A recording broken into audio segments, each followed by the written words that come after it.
Okay, got to this toilet the other day, and there was a spot on the ceiling, right? There's a spot on the ceiling. So we think it's a toilet, just a reset. Pull the toilet, change the wax ring.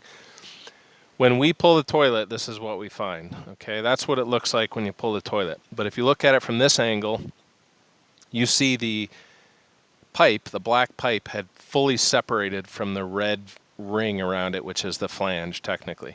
So what happened here? This is wild.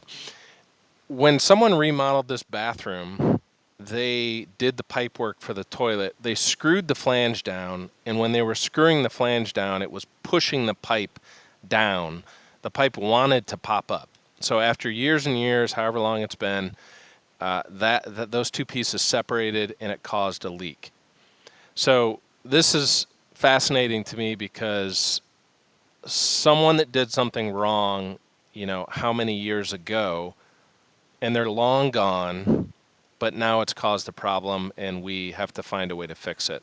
So it's always just interesting to figure out why these things happen and then get them fixed for customers. It's one of the things we love about our job here.